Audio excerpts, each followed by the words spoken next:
ஆதி துணை ஆதியே துணை ஆதியை அறிய குருவே துணை. மரளி கைதிண்டா சாலை ஆண்டவர்கள் மெய்மதம் மெய்மன ஞானம். கருத்தை விட்டு அகலாது துண்டத்தின் கண்டத்தின் தலை நெற்றியில் காலொன்றே தலை மாறி சேர்த்திட காணும் சவ்வும் கிளியந்த. எல்லோருக்கும் நமஸ்காரம். இவ்விரிபுவன வேதமாமறைகளின் அதிகாரண செழுங்கலை கருவூலத்து ஆண்டவர்கள் திருவாயுரை விரிப்பு. இந்த மெய்ப்பாதை வேறு வேதம் ஆசான் திருமேனி. வேதத்தை ஓதினாலே புண்ணியம். வேதங்கள் பூராவும் தித்திக்குது. திருமறை குரு பெருமான். திருமறை குரு தீன் திருமேனியர்.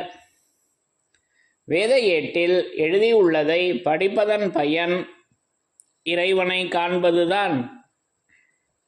தலைவன் தன்னை அறிந்தவனே குலத்தோன் என்று திருவேதம் உமக்கு உரைக்கச் சொன்னது எம்மை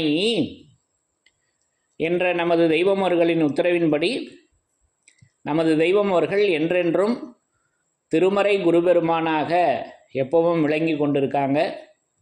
அப்போ அந்த திருமறையிலிருந்து அந்த தெய்வ திருமறையிலிருந்து யமனை வென்ற திருமறையின் சிறப்புகளை ஒவ்வொன்றாக படித்து தரிசனம் செய்து வருகிறோம். அதன்படி இன்று நான் எடுத்துக்கொண்ட வாசகம் நம்முடைய திருமஞான குரலிலிருந்து ஒரு திருவாக்கியத்தினை எடுத்துக்கொண்டேன். அப்போ இந்த திருவாக்கியத்தில் நமது தெய்வமோர்கள் திருமறையாக விளங்கி கொண்டு நமக்கு வருகின்ற அந்த யமபடரின் நட்சத்தினை மாற்றி வைக்கின்ற அந்த அரிய செயலை நமக்கு அற்புதமாக எடுத்து வழங்கியிருக்காங்க. முதல்ல வாசகங்களை படித்து தரிசனம் செய்யலாம். பிரம்மோதய மெய்வழிச்சாலை ஆண்டவர்கள் திருவாக்கியம். திருமெஞ்ஞான குரல். திருமெஞ்ஞான குரல் திருவாக்கியம் எண் 70, பக்கம் எண் 281. சாதிகளின் கர்த்தாவே. காட்டில் ஒரு கடுவாய் இருக்கிறது. அதன் மீது ஒரு கட்டு புல்லை கொண்டு போய் போட்டால் என்ன செய்யும்? திரும்பி கூட பார்க்காது. ஆனால் மாமிச வாடை சிறிது தட்டினாலும் உடனே அதன் பக்கம் தாவி பாயும். அதே போலத்தான் யமவாதையிலிருந்து ஒருவன் தப்பித்து கொள்வதும் அல்லது அதிலே மாட்டிக்கொள்வதும் இருக்கிறது. இவனது சுவாசம் புல்வாடை வீசினால் யமன் என்னும் கடுவாய் இவன் பக்கத்தில் வராது. இவனது சுவாசம் புல்வாடை வீசினால் யமன் என்னும் கடுவாய் இவன் பக்கத்தில் வராது. ஆனால் அது மாமிச வாடை உள்ளதாயிருந்தால் நிச்சயம் யமன் வந்து விடுவான். அப்படியான அதோகதி சந்திப்பில்தான் உலகம் முழுதும் மாட்ட நிற்கிறது. ஆனால் இந்த எல்லையை வந்தடைந்தவர்களுக்கு மட்டும் யமனுடைய சந்திப்பு நேரத்தில் ஒருவர் தங்களுடைய நெடுங்கால தவ வரவிலிருந்து போட்டு நிரப்பி சுவாசத்தின் வாடையை மாற்றி அவர்களை காப்பாற்றுகிறார்கள் என்று நமது குலதெய்வம் பிரம்மோதய மெய்வழிச்சாலை ஆண்டவர்கள் திருவாய் மலர்ந்து அருளி உள்ளார்கள். சாதிகளின் கர்த்தாவே. இப்போ இந்த வாடை, அப்போ வாடை, புல்வாடை மாமிச வாடை என்று இரண்டு விதமான வாடைகளை இங்கே தெய்வமவங்க அந்த வித்தியாசத்தை எடுத்து காமிக்கிறாங்க. அப்போ விலங்கினங்கள், மாமிசம் சாப்பிடுகின்ற அந்த விலங்கு இருக்குல்லவா, அந்த கடுவாய், அது வேங்கை, அது புலி, அந்த வகை இனங்கள் இருக்கல்லவா, சிங்கம், அது அதனுடைய பரிணாம வளர்ச்சியில் வந்த உயிரினங்கள், அதில் உள்ள வகைகள் மாமிச வாடை அடித்ததுமே சாப்பிட்ருது. நம்மளே போகிறோம், மாமிச வாடை பற்றுச்சு அப்படின்னா சாப்பிடுது. இப்போது புல்வாடை அடிச்சதுன்னாக்கா திரும்பி கூட பார்க்காதான். அப்படி ஒரு செயலை இங்கே தெய்வமவங்க பேசி வர்றாங்க. அப்போ இதில் இரண்டு விதமான காட்சிகள் இருக்குது. இரண்டு விதமான காட்சிகள் இருக்குது. திருவாக்கியம் படிங்க. காட்டில் ஒரு கடுவாய் இருக்கிறது. ம் அதன் மீது ஒரு கட்டு புல்லை கொண்டு போய் போட்டால் என்ன செய்யும்? ம் திரும்பி கூட பார்க்காது. ஆமாம், புல்வாடைக்கு அது திரும்பி பார்க்குமா? திரும்பி கூட திரும்பியே பார்க்காது. ஏன்னா அதனுடைய உணவு மாமிச உணவு அல்லவா? ஆமா. ம் ஆனால் மாமிச வாடை சிறிது தட்டினாலும் உடனே அதன் பக்கம் தாவி பாயும். மாமிச வாடை பட்டதுமே உடனே அதன் பக்கம் வந்து தாவி பாய்கின்ற செயல் இருக்கு. அதே போலத்தான் யமபாதையிலிருந்து ஒருவன் தப்பித்துக் கொள்வதும் அல்லது அதிலே மாட்டிக்கொள்வதும் இருக்கிறது. ஆமா, இப்ப இந்த உதாரணத்தை தான் இங்க நமக்கு தெய்வம் அவங்க கொண்டு வந்து கொடுக்குறாங்க.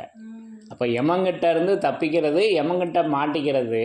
நம்ம கிட்ட மாமிச வாடை அடிச்சதுன்னா யமங்கிட்ட மாட்டிக்குவோம், புல்வாடை அடிச்சதுன்னா யமங்கிட்ட இருந்து தப்பிச்சுக்கலாம் அல்லவா? உன்ன தடவை படிங்க அந்த ஒரு லைனை. அதே போலத்தான் யமபாதையிலிருந்து ஒருவன் தப்பித்துக் கொள்வதும் அல்லது அதிலே மாட்டிக்கொள்வதும் இருக்கிறது. ஆமா, அப்போ யமவாதையிலிருந்து தப்பித்துக் கொள்வதும் மாட்டிக்கொள்வதும் இருக்குது. அப்போ புல்வாடை அடிச்சதுன்னாக்கா நம்ம தப்பித்து கொள்ளலாம், மாமிச வாடை அடிச்சதுன்னா மாட்டிக்குவோம். அப்படி ஒரு வாடையை வச்சிருக்காங்க. அப்போ இதை தான் நமக்கு திருவருட்குறள் 101வது திருவாக்கியத்திலையும் இதே வாடையை பற்றி பேசி வர்றாங்க. அங்கே வந்து என்ன பேசி வர்றாங்கன்னா, யமனுடைய வாடை அடிப்பது தான் மனிதர்கள் உள்ளத்தில் பயமாகவும் பேடித்தனமாகவும் இருக்கிறது. 10 பேர் ஒரு பக்கமாக கூடிவிட்டால் நியாயத்தை மாற்றி பேசுவது மனித சுபாவம். ஆனால் விஞ்ஞான மகத்துக்களோ எத்தனை பேர் எதிர்த்து நின்றாலும் நீதியையே பேசுவார்கள். தாங்கள் ஒத்தையாக இருந்தாலும் ஒத்தையாக இருக்கிறோமே என்று எண்ணுவதில்லை. அதுதாங்க புல்வாடை. ஒத்தையாக இருந்தாலும் ஒத்தையாக இருக்கிறோமே என்று எண்ணுவதில்லை. தாங்கள் சொன்ன சொல் மாறமாட்டார்கள். அதுக்கு பேர் தாங்க புலிவாடை. நல்லா விளங்குதா? புல்வாடை எது? தாங்கள் சொன்ன சொல் மாறமாட்டார்கள். நீதியாகிய அந்த இறைவனின் இலக்கிற்கு நேராகத்தான் நிற்பார்கள். இது புல்வாடையினுடைய லட்சணம். என்னுடைய வாடை மாமிச வாடை. அது கூட்டம் எந்த பக்கம் கூட்டம் அதிகமாக இருக்கோ அங்கே போயிடுவேன் நான். என்னுடைய செயல்பாடு எப்படின்னா, 10 பேர் ஒரு பக்கமாக கூடிட்டாக்கா நியாயத்தை மாற்றி பேசுவது எனது சுபாவம். நல்லா தோலுரிச்சி காமிக்கிறாங்க. இந்த திருவாக்கியத்திற்கும் அந்த திருவாக்கியத்திற்கும் உள்ள பொருத்தம் 101 திருவருட்குறல்ல அல்லவா? அப்போ அந்த மாமிச வாடை, அப்போது அந்த மாமிச வாடை எப்படி இருக்குதுன்னா, இந்த உடம்பை பற்றியே இருக்குது. விஞ்ஞானத்தில் புல்வாடை அடிக்காமல் இறைவனுடைய சொல்லை எடுத்துக்காமல் இந்த தேகத்தில் பார்த்தியா இது எப்படி இருக்குது, அந்த பாகம் எப்படி இருக்குது, இந்த பாகம் எப்படி இருக்குது, அது எப்படி இருக்குது, இது எப்படி இருக்குதுன்னு தான் தோன்றித்தனமாக நான் எதையோ நினச்சிக்கிறேன். கடைசி வரைக்கும் இந்த ஊனதேகத்தை நான் விடலை. இப்போ அதை கூட நமக்கு இன்னும் திருவருட்குறளில் பேசி வர்றப்ப, உன் சுவாசம் தெற்கு நோக்கி ஓடுகிறது, அது மாறி ஓட வேண்டும் அப்படின்னு சொல்லி வருவாங்க. அப்போது சுவாசம் ஓடுகின்ற எல்லை மூக்கு. முதல்ல நம்ம தேகத்துக்கு வருவோமே, உதாரணத்துக்கு தான் இது சொல்லி வந்தது. இதல்ல, இதுலேயும் 2 காட்சிகள் இருக்குது. முதல் காட்சிக்கு வருவோம். அப்போது தேகத்தில் வந்து தலைப்பகுதி வடக்கு என்பது எடுத்துக்கிறது, தெற்கு பகுதி கீழே அப்படியே இறங்கம் கால் பகுதி வர்றது. அப்போ மூக்கில் சுவாசம் எப்படி மேலேயும் கீழேயும் மேலேருந்து கீழே வருது, அது மாறி ஓடணும்னு சொல்கிறாங்க. அப்போ கீழேருந்து மேலே போகணும், இழுக்கிறது சொல்கிறாங்கல்லவா? இதுதான் எனக்கு தெரிஞ்சது. ஆனால் சுவாசம் என்பது அதுவா? இதில் இப்போ இன்னும் நுணுகி தெய்வமவங்க பார்க்க வைக்கிறாங்க. அப்போ இந்த மூச்சு இல்லைனாக்கா இந்த உடம்பு இல்லை, இது மாமிச தேகத்துக்கு. அந்த தெய்வீக உடலில் தெய்வம் அவர்களின் பேச்சு இல்லைன்னா இந்த சுவாசம் இல்லையே.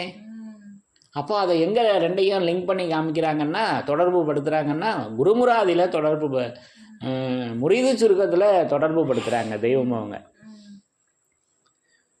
எப்படி தொடர்பு படுத்துகிறாங்கன்னா, பேச்சு மூச்சு அற்ற இடம் சொல்லலாமோ, பெலத்து நின்ற குருவருளை பேசப்போமோ என்று பாடல் வரிகள் ஆரம்பிக்குது முரீது சுருக்கத்தில் அல்லவா? பேச்சு மூச்சு எப்படி மதமும் வேதமும் எப்படி ஒன்றாக பின்னி பணஞ்சிருக்குதோ, அதை போல் நான் இங்கே என்னுடைய சுவாசம் அந்த மூச்சு பேச்சாக இருக்குதுங்க. எப்பேற்பட்ட ரகசியத்தை அந்த வாசகத்தில் வச்சுருக்காங்க. அது வேற இது வேறன்னு நான் நினச்சிட்டு இருந்தேன். இப்போ சுவாசம் என்பது என்னுடைய சுவாசம்தான் பேச்சாக இருக்கிறது. பேச்சுக்கு பேர் மூச்சு. அப்போ குழந்தை பிறந்ததும் குவா குவா என்ற சத்தம் வருகிறதே, அந்த சப்தம் எங்கிருந்து பிறக்கிறது? அந்த ஆதி மூல இடத்தை அறிந்து அடைதலே வீடடைதல் என்று திருவருட்குறளில் பேசி வர்றாங்க. இப்போ நம்ம தூள தேகத்துக்கு வருவோம். தூள தேகத்தில் பிறக்கிறோம், தாயினுடைய கருவறையிலிருந்து பிறக்கிறோம். பிறந்ததுமே என்ன வருது? குவா குவான்னு சத்தம் வருது. ஒரு சில குழந்தைகளுக்கு கொஞ்சம் நேரம் கழித்து தான் வரும். சமமாகவே இருப்பாங்க. தலைகீழாக காலை பிடிச்சி மேலே தூக்கி முதுகில் மார்பு பகுதியிலலாம் தட்டி, அதை பார்த்தாக்கா நம்ம குழந்தைய அப்படி பண்ணுறாங்கன்னு கொடூரமாக இருக்கும். அப்போ தான் அந்த சத்தம் வருது. அப்போ அது கூட ஓமானம் ஒன்று சொல்லுவாங்க. குழந்தையினுடைய அழுகையை கேட்டு சந்தோஷப்படுகின்ற தாய் ஒரு தன் குழந்தையினுடைய அழுகையை கேட்டு சந்தோஷப்படுகின்ற ஒரே நேரம் அந்த பிரசவ நேரத்தில் அழுகிறது தான். மற்ற நேரத்தில் அழுவாங்களா பெற்ற தாய்? சிரிப்பாங்களா? சிரிப்பாங்களா? அப்போ மட்டும்தான் சிரிப்பாங்க தாய். குழந்தையினுடைய அழுகையை கேட்டு சிரிக்கின்ற ஒரே நேரம் அந்த பிரசவம் ஆகிற நேரம். அப்பா உயிர் வந்துருச்சு. அப்போ என்ன வருது? சத்தம் வருதுங்க. அப்போ தான் அந்த மூச்சு வருது. இப்போ இப்படி இதை நேராக தான் வச்சுருக்காங்க, புழக்கத்தில் தான் இருக்குது. இது நான் ஒன்றும் பெரிய கண்டுபிடிப்பெல்லாம் எடுத்து சொல்லலை, சாதாரண விஷயம். வேதனூல்ல இதை தெய்வமாக நேராக தான் சொல்லி வர்றாங்க. அதை தான் நான் எடுத்துக்கிட்டேன். அப்போ பேச்சு மூச்சு அற்ற இடம் அப்படி இருந்த சபமாக இருந்ததை அந்த துணி வந்ததும் உயிர் வருது. அப்போ எது உயிர்? பேச்சு தான் உயிர். அப்போ அதனால தான் இதே திருமஞான குரலில் தன் சப்தமாகிய உயிரை அது நேரம் அவர்கள் செலவிடுகிறார்கள் விஞ்ஞான மகத்துக்கள். அப்போ இப்போ எது உயிர், எது மூச்சு அல்லவா? அப்போ இது மூக்கில் ஓடுறதா அப்படின்னா அது தொண்டெழு மனிதன் சுத்த துறை இருதயம். அது தொண்டையிலேருந்து எழும்பி வருதுங்க. அந்த உள்நாக்கு, உண்ணாக்கையர் என்றெல்லாம் பேசி வர்றாங்கல்லவா, அது அப்போ அது வாய் மூலமாக நாவு மூலமாக வருது நமக்கு. அவங்களுக்கு அது ஆளவாயாக இருக்குது அல்லவா? இப்படி நான் அந்த வித்தியாசங்களை உணர்கிறேன். அப்போது இந்த மாமிசத்தை பற்றியே என்னுடைய பேச்செல்லாம் இருக்குது. புல்லை பற்றின பேச்சு இல்லை. அந்த சொல் இப்போ பார்த்தோம்லவா 101 புல்வாடை, அது நிறையா, அது வரிவாடை, அது ஓங்காரகார வரிவாடை வீசும் குறிகோடு படியே. வாடை நம்ம நிறைய பேசியிருக்கோம் அல்லவா, பங்கி கொண்டிருக்கோம். அது புல்லாக இருக்குதுங்க. ஆக இப்படி நான் அந்த புல்வாடையை இறைவனுடைய சொல்லாக நான் தரிசனை செய்கிறேன். அதை பற்றி அல்லவா பேசணும். அதை பேசாமல் இந்த மாமிச தேகத்தை பற்றியே, என்னோட மாமிச தேகத்தை பற்றியே நான் பேசிக்கிட்டு இருக்கேன். வாய் எவ்வளோ வசந்தது பார்த்தீங்களா?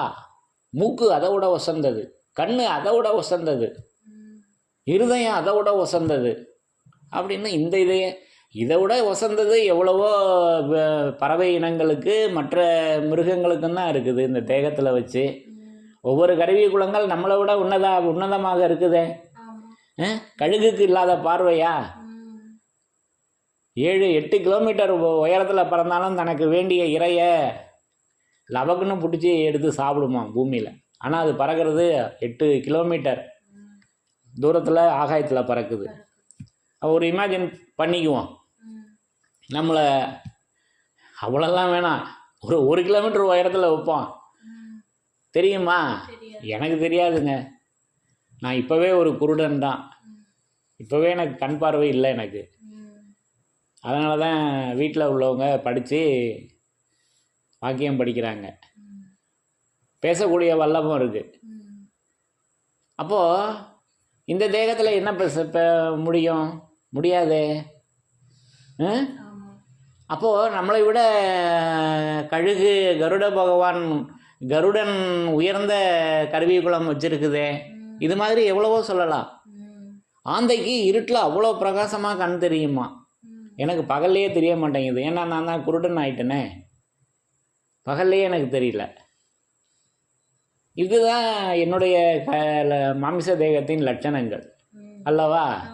அப்போது அந்த மாமிச வாடையை பற்றியே என்னுடைய பேச்சு இருக்குது. மேற்கொண்டு இறைவனையும் இந்த மாமிச தேகத்தில் புகுத்திடுறேன். அவங்க பரிசுத்தாவியாக அல்லவா இருக்காங்க, அந்த புல்வாடையாக அல்லவா அவங்க இருக்காங்க. அப்போது அந்த இறைவன் அந்த சொல்லுக்கு எமனுடைய வாடை அடிப்பது தான் மனிதர்கள் உள்ளத்தில் பயமாகவும் பேடித்தனமாகவும் இருக்கிறது. 10 பேர் ஒரு பக்கமாக கூடிவிட்டால் நியாயத்தை மாற்றி பேசுவது மனித சுபாவம். ஆனால் விஞ்ஞான மகத்துக்களோ எத்தனை பேர் எதிர்த்து நின்றாலும் நீதியையே பேசுவார்கள். அவர்கள் தாங்கள் சொன்ன சொல் மாறமாட்டார்கள். அப்போ அந்த சொல்லல்லவா புல்வாடையாக இருக்கிறது. இப்படி நான் தரிசனை செய்கிறேன். அப்போ அந்த புல்வாடை, அந்த சொல்லை நம்ம எடுத்துக்கொண்டு நம்ம கையாளும் போது அந்த யமன், கடுவாயாகிய யமன் நம்மக்கிட்ட வரமாட்டான். இப்போ நிரூபணை ஆகுதா? இப்படி நமக்கு மிக மிக எளிமையாக அந்த புல்லாக நின்று விளங்கி கொண்டு நமக்கு வருகின்ற அந்த கடுவாயாகிய யமனை தெய்வம் அவர்கள் கொன்று சாகடித்து மெய்யில் உயிர்ப்பிக்கின்ற வீரவேலி வேந்தி வந்துள்ள செம்மலாக நமது தெய்வம் அவர்கள் அந்த திருமறையாக விளங்கி கொண்டிருக்கின்றார்கள். இப்படி நான் உணர்கிறேன். வாக்கியம் படிக்க தொடர்ந்து.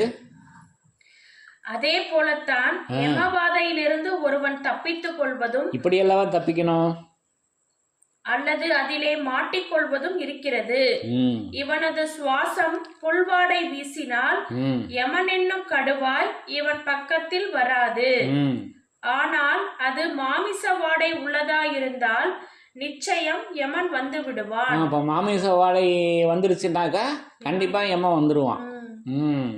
அப்படியான அதோகதி சந்திப்பில் தான் உலகம் முழுதும் மாட்ட நிற்கிறது. இந்த கதியில தான் உலக மக்கள் பூரா இருக்கோம்னு அந்த உலக மக்களினுடைய நம்முடைய எல்லோருடைய நிலையும் தெய்வம் எடுத்து ஸ்பஷ்டமா எடுத்து உரைக்கிறாங்க அல்லவா?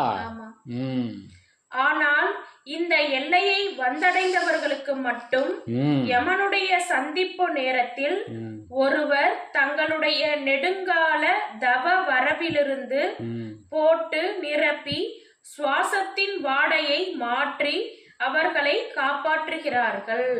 அப்போ தெய்வம் அவர்கள் இருக்கும் எல்லை அன்றைக்கு அவங்க துளு திருமேனியில விளங்கி கொண்டு அந்த இருந்த எல்லையில் வந்தவர்களுக்கு அது கிடைத்தது. இன்றைக்கு அந்த தெய்வீக எல்லையில வேத எல்லையாக அது இருக்கல்லவா? முன் வந்த எல்லா வேதங்களும் ஒரே எல்லையில் ஒன்று கூடி மெய்வழி என்ற நாமத்தோடு தனித்த ஒரு பரிசுத்த பாதையிலே இதனால் போகுது. 4வது திருவாக்கியம் அல்லவா? அப்போ இப்படி அந்த எல்லை, அது எல்லை மெய்வழி சாலை இசைவதே அந்த வேத எல்லையாக அது விளங்கி கொண்டிருக்கின்றது. அப்போ சிவநூல்கள் எவ்வளவு படிக்கிறோமோ அவ்வளவுக்கும் பொருள் பெறும் எல்லையே இந்த எல்லை. அது வேத எல்லையாக இப்போ நமக்கு அதை வேத எல்லையாக எடுத்து வச்சிருக்காங்க. ஆகவே அந்த மாமிச வாடையை அந்த சொல்லாக விளங்கி கொண்டு புல்வாடையாக விளங்கி கொண்டு நமக்கு வருகின்ற அந்த யமனுடைய கடுவாயாகி அந்த யமனை கொன்று சாகடித்து நம் எல்லோரையும் இப்படி அந்த விண்ணுலகத்தில் இப்பவே ஆக்கி வைக்கின்றார்கள் என்பதை நான் இந்த திருவாக்கியத்தின் மூலம் விளங்கி கொண்டேன் என்று கூறி யமனை வென்ற திருமறையின் சிறப்புகள் தொடரும்.